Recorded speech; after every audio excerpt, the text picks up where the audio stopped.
of a significant number of disparate injunctions that have been lumped under argumentative charity. So, for example, is the clicking not working? There we go, finally. So don't make arguments out of non-arguments.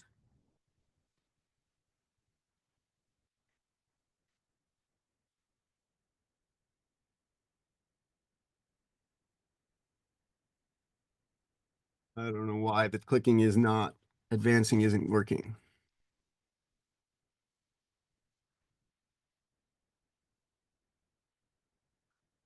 I have to do it that way. That's fine.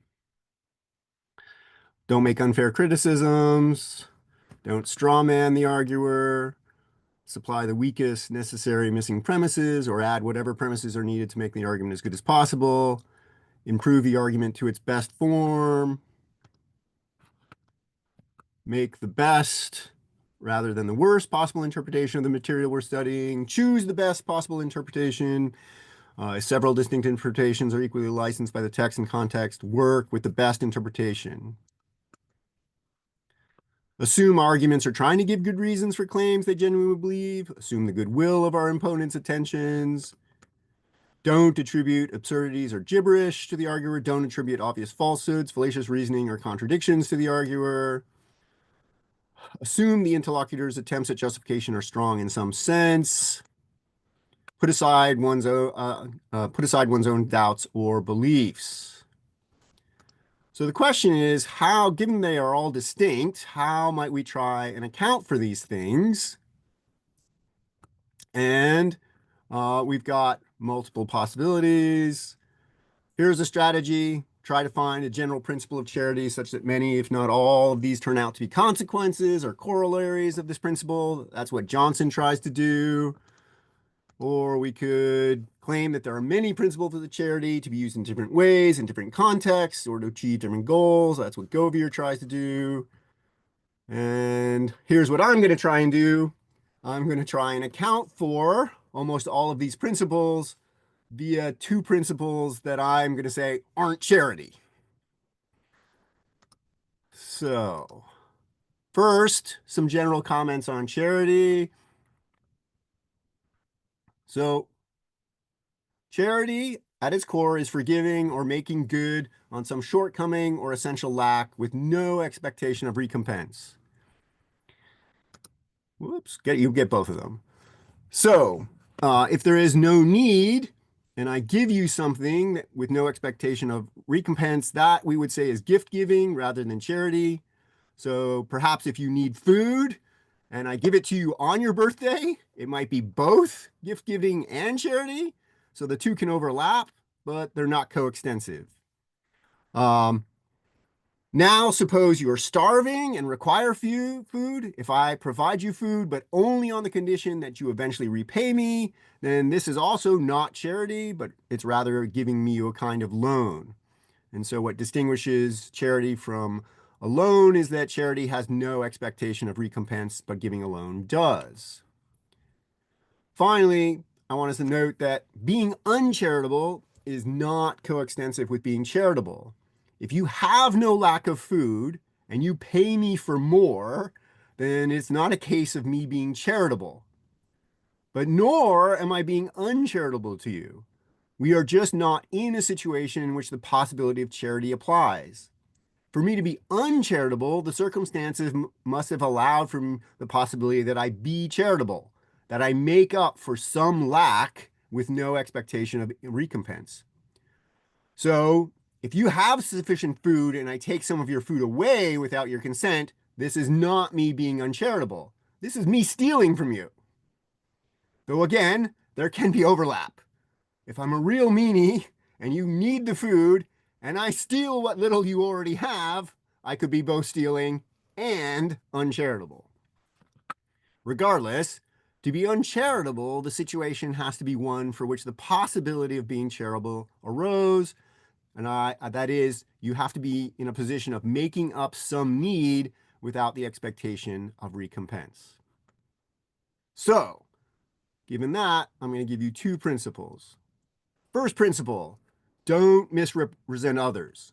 I'm going to leave open how strongly or weakly to read this injunction, especially if the arguer's explicit words and suspected intentions conflict. We have to decide, should we treat them at their word or capture what they intended? I'm going to talk about that later. I certainly acknowledge there are contexts of discourse where we relax or even abrogate the principle. For example, in political campaigns where the goal is to get one's preferred candidate elected, it is commonplace to misrepresent other candidates' utterances. But unlike argument, the goal is not one of increasing rationally justified beliefs, but rather in getting enough people to check a particular little box. Fabio gave the example, which is also in my paper, of pedagogical reasons for why a teacher might distort an argument to try and achieve certain goals. I actually interpret Fabio's paper as another possible example of misrepresentation, um, and it may turn out to be justified or not. So I'm going to grant that we can abrogate it. And I certainly grant that as good interpreters, we should be interested in truth and we should strive for accuracy. And just as we don't want others misrepresenting our arguments, we should not misrepresent them. But not misrepresenting others is not charity. Suppose I tell you, before we even begin, hey, I'm not going to misrepresent your argument. I strongly suspect a response of, oh, that's charitable of you, is inappropriate, except perhaps as an indication of irony. If your argument has no deficits, and I deliberately misrepresent your argument, this is not me being uncharitable to you, but rather me wronging you in the same way that stealing from you when you have sufficient food is wrong.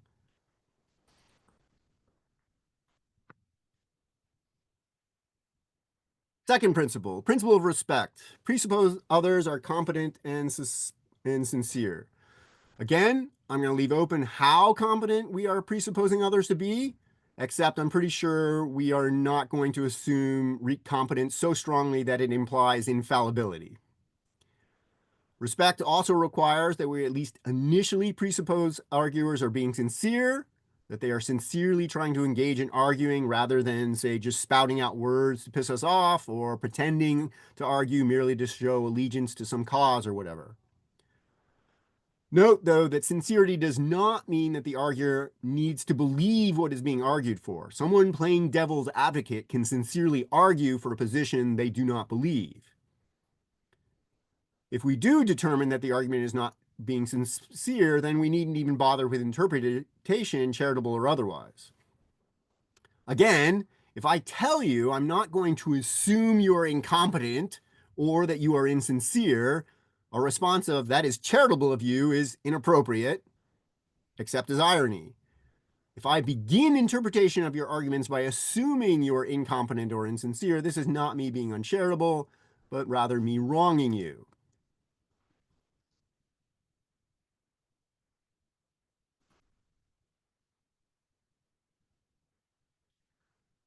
So here's another way to think of it. Assuming you are competent and sincere and not misrepresenting you are the baseline assumptions for beginning interpretation. These are the assumptions themselves are neither charitable nor uncharitable assumptions. They are the backdrop against which determinations of a need for charity are going to be made.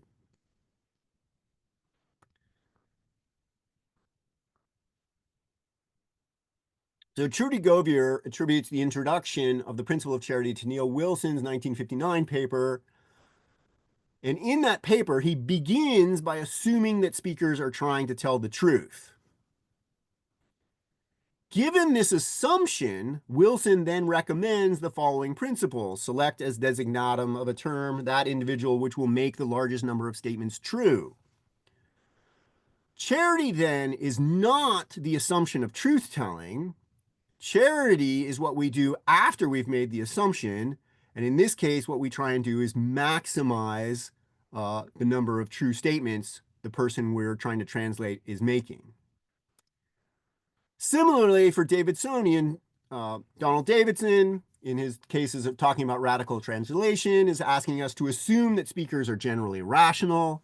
And then, once we've made that assumption, attribute the meanings to their words that maximizes or optimizes the speaker's true beliefs. So again, the assumption, the baseline assumption of rationality is not charity. We only get charity when we decide how we're going to apply the assumption. Charity is something that gets applied after the baseline assumptions have been specified. Now, I'm going to grant that there are plenty of authors who write as if accuracy is charity. So, for example, here's Jonathan Adler. The principle of charity as a principle of interpretation is, if anything, an attempt to get right what a person means. But he also writes, so charity, is always constrained to be accurate and faithful to what is said. But this sentence implies that charity is constrained by accuracy, not identical with it. He also goes on to say that Davidsonian charity is but one desiderata of interpretation. Fidelity to what is contributed is another. And so if accuracy is one desiderata of interpretation, charity another, they aren't identical. They aren't the same thing. So what about respect? So here's Jaquette. The principle of charity is not only a just but a prudent policy for interpreting and criticizing another's reasoning. The author of an enthymeme or incompletely stated inference in particular preconditionally deserves our unprejudiced respect as a competent thinker. So again, this might make it sound like respect just is charity. But as his paper progresses, the behavior he actually describes as a charity is attributing the best expansion of an enthymeme to an arguer. Something more in line with this, which is what he also says elsewhere. The principle of charity enjoins us to critically evaluate an argument only after we have presented it in the most favorable light under the inferentially and epistemically strongest and most reasonable interpretation. So the upshot of what I've said so far is, assuming that you're competent, assuming that you're sincere, deciding that I'm not going to misrepresent you is not making up for some lack in your argument. Hence, accuracy and respect are not charity. What are they? They are the background assumptions that we use in interpretation against which determinations of a need for charity might be made. Merely staying within the bounds of charity is not charity itself. So, what should we make of our 10 injunctions? Don't make arguments out of non-arguments. Well, that's to misrepresent. If it is an argument, if it is a non-argument and you represent it as an argument, that's to misrepresent, and so prohibited by accuracy. But that's not charity. It's just you're misrepresenting. You're violating accuracy. Okay, so what if it's unclear whether the passage is or isn't an argument? Well, okay, the passage could be a reasonable non-argument, but a bad argument. Well, then respect says treat it as a non-argument. No charity required. The passage could be a reasonable argument, but a bad non-argument. Respect is going to say treat it as an argument. No charity required. Okay, maybe the passage is reasonably a bad argument or a bad non-argument. Why are we bothering to continue if we say it's bad? Finally, the passage could be both a reasonable argument or a reasonable non-argument. Like you could go either way. Well, I think your options are you're going to ask for clarification from the speaker, or the case is truly undetermined. I mean, if you're if asking for whatever reason is not possible, and it really is that passage in conjunction with the surrounding text or context is within the constraints of both accuracy and respect, then it's just not determined what sort of passage it is. And we as interpreters certainly can choose one option or another, but the choice by itself is certainly not going to be a matter of charity.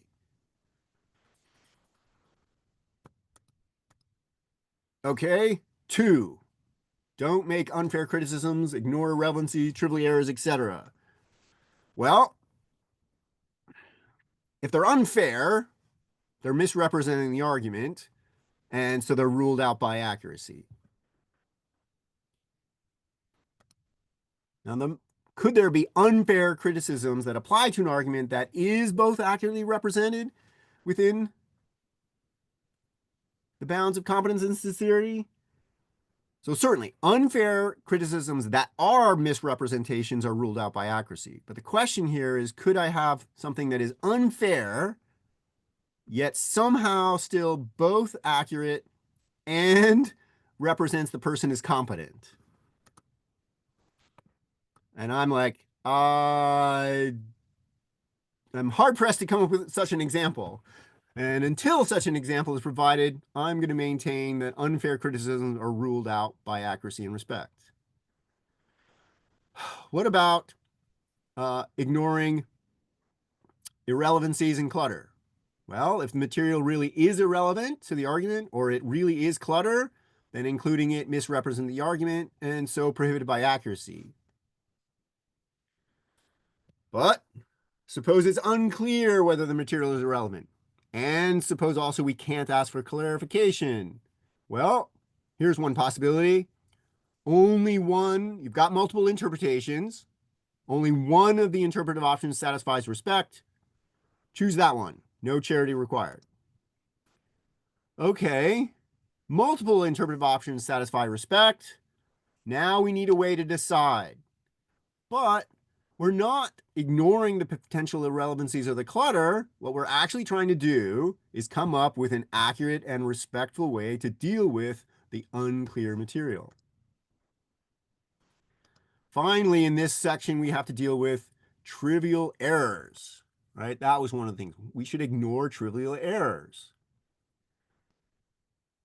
Well, if they're explicit, ignoring them looks like a violation of accuracy.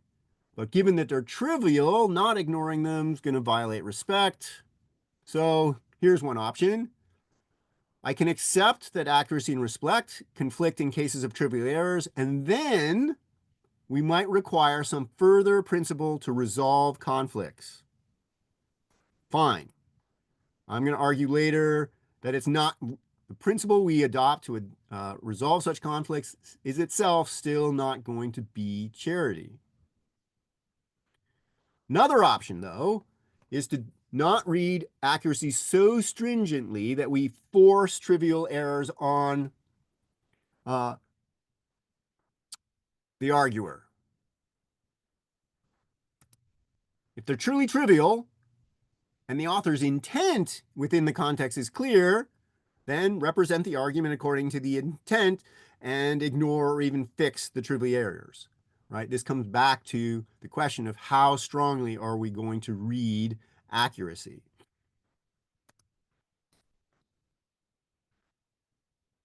Don't strawman. So, strawmanning involves representing the argument as weaker than it actually is, violation of accuracy, and so directly prohibited. So is hollow manning, which involves misrepresenting an arguer group as advocating a bad argument invented by the interpreter. You're misrepresenting what they're saying, so that's, as a misrepresentation, going to not be allowed. But what about this possibility? We've been given an argumentative text. We've got multiple interpretations. We agree that those interpretations they could be accurate representations of it. They all treat the arguer as competent. But here is the critic. What I do is, I choose the weakest of those interpretations that satisfy both respect and accuracy. This is what Aiken and Casey call weak manning, or it's actually Talese and Aiken started. So what we might want to say is, we're not worried about straw manning in general. What we really mean is don't weak man the arguer.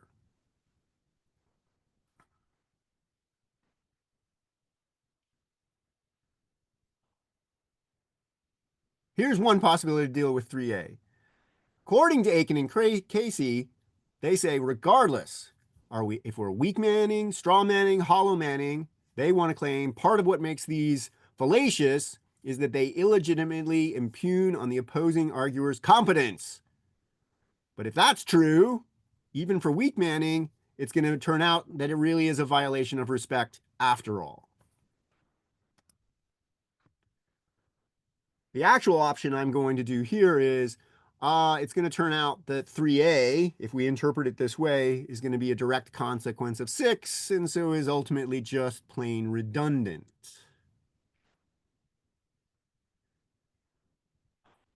Injunction 4, supply the weakest necessary missing premises, add whatever premises are needed.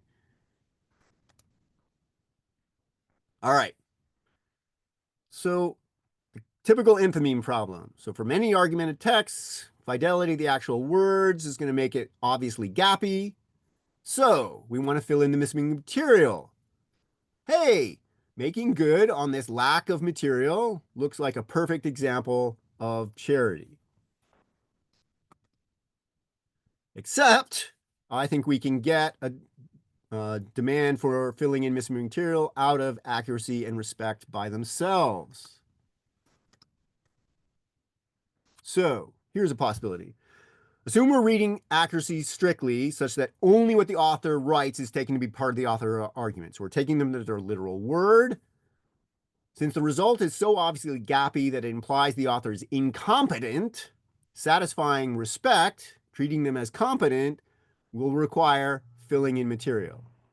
Now, of course, none of this tells us what material should be filled in, but all I'm pointing out is that accuracy and respect themselves could generate a demand for filling in missing material with no implication of charity. Another possibility. Many argumentation theorists, Aristotle, for example, suggest that some parts of the context in which we're arguing are so obvious and taken for granted that they aren't made explicit. So another possibility is to just restrict the argument's applicability to just those situations involving the background assumptions. And that strategy, like if you include that I am restricting the argument to this context of applicability, might make the argument by itself satisfy both accuracy and respect without charity. Possibility 3. Enthymemes are not incomplete arguments, but rather incomplete argument expressions. Hence, to not misrepresent the author's argument involves determining the full argument that the truncated expression in fact expresses. Right? We know the expression is only partial, but we're trying to figure out what argument that truncated thing is expressing. And so to not misrepresent the argument, we've got to fill out the unstated material so that we're accurately representing the argument.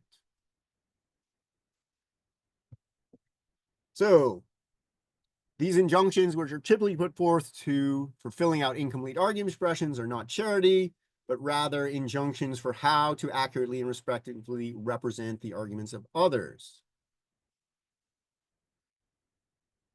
But there was one more very strong version. Add whatever premises are needed to make an argument as good as possible.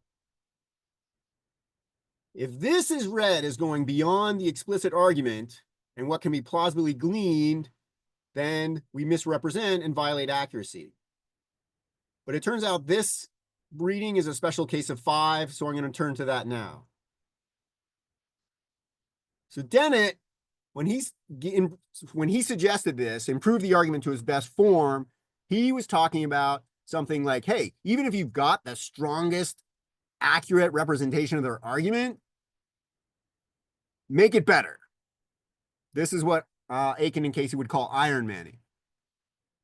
Well, it violates accuracy, right? If it's making it stronger than what's one on the page or is justified by our knowledges of the author's intent or the context in which it's made, that misrepresents the argument, and so it's a violation of accuracy. It's also, this case, quite controversial as charity. This is what Ralph Johnson in his 1981 paper just calls welfare and says we have no requirement of welfare. I grant that there are circumstances in which we might have really good reason to follow 5, but it's still not going to be charity. So somebody presents a rebuttal to my argument. I make the rebuttal even stronger than it is and show that even the rebuttal fails. This is just me. This isn't me being charitable to my objector. This is me defending my own argument more forcefully and potentially saving myself work when the objector comes back with an even stronger version after I've rebutted just the weak version. Case 2, we're engaged in collective inquiry. We're interested in discovering the truth. I put the argument forward. You make it even stronger to either better achieve our collective goal of reaching the truth or to rebut the stronger version to show this is not the way to get to the truth that we both seek. Again, perfectly reasonable, but it's not charity. In fact, given the collective desire to reach the truth, the author's individual egos in this situation shouldn't matter. I shouldn't care whether your argument is the one that succeeds or my argument is the one that succeeds, as long as we all think we are still getting towards the truth. So I grant there are cases where accuracy can be overridden, but none of the cases where they're overridden are necessarily charity. Make the best, choose the best possible interpretation. If there are several distinct interpretations, work with the best one. This is a plausible candidate for charity after we've applied accuracy and respect, because it's only showing up if there are still multiple interpretations available given in accuracy and respect. Pick the strongest one. This would also bring argument of charity in line with interpretive charity. Given the background norms, be they truth, rationality, accuracy, competence, pick the interpretation that maximizes or optimizes those norms. And so we get fairly standard, if narrowly applied, principle of charity. In cases of multiple interpretations satisfying both accuracy and respect, attribute the best ones to the arguer. Nowhere in here am I saying how hard or easy it is going to be determine which one is the best ones. Lots of ink has been spilled on how to try and figure out how to rank possible interpretations. Not my concern here.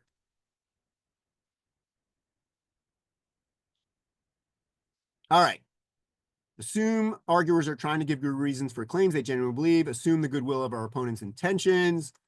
This either just is respect or a direct consequence of respect, at least the sincerity part, since authors may try to give good reasons and still fail. Still not charitable. Making up some apparent we're not making up some apparent lack in the argument. It's a baseline assumption that's made even prior to determining whether I ought to be charitable or not. Don't attribute absurdities or gibberish to the arguer. Don't attribute obvious falsehood, blah, blah, blah. So 8 is just a consequence of competence, at least on a straightforward understanding of competence.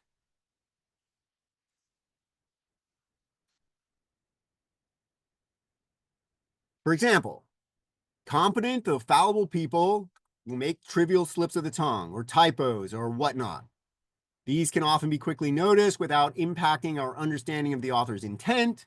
As such, respect and accuracy both point to ignoring or fixing these minor slips. On the other hand, generally competent arguers do not utter gibberish, argue fallaciously, or contradict themselves in obvious ways. Hence, if there are like 3 potentially accurate interpretations, and one is fallacious, one is contradictory, and one suffers from neither of those defects, then by accuracy and respect, the interpretation to attribute to the author is the last one. But that's not charity. That's just picking the only interpretation that satisfies both accuracy and respect, and neither of those principles by themselves are charity. Suppose all of them contain a fallacy or contradiction. Now what? Well, here's a possibility. One of them has a fault that is subtle or takes significant analysis to show the fallacy or contradiction. hey, we know even competent reasoners can be fallacious or not realize their argument contains a deeply embedded mass contradiction. Respect is going to allow this. You were respectful by representing what they did and then pulling out the deep one. All the potentially accurate interpretations contain obvious fallacies, falsehoods, or contradictions. Oops. Accuracy and respect are coming into a conflict. There's no interpretation that respects both. Option one, I can just say accuracy trumps respect. Sometimes all the available evidence just points to the arguer having given an atrocious argument. I could say respect trumps accuracy. The challenge here is to articulate what modifications of another argument are allowed in the name of preserving respect. But maybe I can forego this. There's a third option, but I'll get there. Assume the interlocutor's attempts at justification are strong. How competent should we initially assume our interlocutors be? Hey, probably somewhere between unlikely to commit obvious fallacies or to utilize over-it contradictions and infallibility. 7 has us at least trying to, that they're at least trying to give up good arguments. 8 prohibits at least obvious gibberish, absurdities, or falsehoods. 9 is just a stronger version. It enjoins us not to assume that arguers are trying not to give a good argument, but rather that whatever arguments they provide are in some sense strong. So it's stronger. But here's the thing. If 9 is built into your assumed level of competence, then 9 is entailed by respect, not charity. But I will point out, here's a competence of assuming robust. The more robust you make your competence, the more likely you're going to get a conflict with accuracy. So if you assume infallibility, any error on the argument's part, no matter how small, will generate a conflict. If you assume minimal competence, then plenty of overt errors can be allowed with no conflict. So even if it's a strong version, utilizing it will increase the chances we will need to resolve conflicts. So put aside one's own doubts, beliefs. Why might I want to do this? So suppose I'm attempting to be accurate and respectful, but I keep arising in a conflict. Accurate representation seems to make them incompetent or insincere. And if I assume they're competent and sincere, this seems to be required that I ignore or alter robust available data that I have. What to do? I can let one principle have priority over the other. The challenge here is to find a principled way why I should choose accuracy or respect. Option 2, reevaluate the judgments that led to the conflict in the first place. This is what I take it that 10 is suggesting. Perhaps if I bracket some of my own beliefs, maybe if I add some others, maybe this will make the argument look like something that set of assumptions, an argument that someone with that set of assumptions would find reasonable. There is a question here. How far should this self-reevaluation go? This is what Proust and Sikora say on the matter. Having identified such statements, try to shift your epistemic perspective. Try to imagine how the world would look if any of the statements were true and your previous belief on the issue in question were false. Try to find any possible reason for its truth. Try to act as if it were true. Make every possible effort to save that statement, assuming we initially agree as regards its meaning while disagreeing with regard to its truth value. On the basis of the previous steps, adjust the rest of your initial beliefs accordingly. So we got a lot of distance between bracketing some of your beliefs and trying to make every possible effort to save the argument. Open question, how we should interpret self-revaluation. I'm granting we should be open-minded to the possibility that the conflict between accuracy and respect is coming about because of us. But again, how far do I have to go? Can I set obviously things false, set obviously invalid reasoning as acceptable? How many of my initial beliefs do I have to adjust? Fine. Don't know the answer to those questions. It has to be answered. But suppose there's at least a minimal requirement to do setting aside your own beliefs to see if I can make an account of the argument that satisfies both accuracy and respect. Still not going to be charity. Whatever this principle is, we're not making up for a lack on the part of the argument. We're supposing it our beliefs that might need adjusting. We don't need to be charitable. We need to be humble. So I think we need to add a fourth principle. This is for when there's no interpretation satisfying both accuracy and respect. Try reinterpreting it from an adjusted brief framework. Plenty of open questions with these four principles. How do we rank interpretations? How much of adjusting one's own belief set is required by humility? What are the limits to humility? How stringently should we rate accuracy? What level of competence should we be supposed in respect? And I'm going to point out, I'm not going to give the argument here because I'm running out of time. I'm just going to say, hey, for the last two, definitely we should not expect a uniform answer across all contexts. Finally, accuracy and respect, not charity. Most of the injunctions are either consequences of charity or consequences of accuracy or consequences of they either are accuracy and respect or consequences of it, so not charity either. I'm granting accuracy and respect are not on their own enough. If they conflict, we might need to resort to humility, but that's not charity. It's only if accuracy and respect allow multiple possible interpretations do we need to resort to argumentative charity. Attribute the best of those interpretations, the ones that are accurate, respectful interpretations, to the arguer. Charity and humility are only showing up against the backdrop of accuracy and respect. Hence, I advocate enjoining our students and ourselves to focus first and foremost on being accurate and respectful interpreters. Thank you.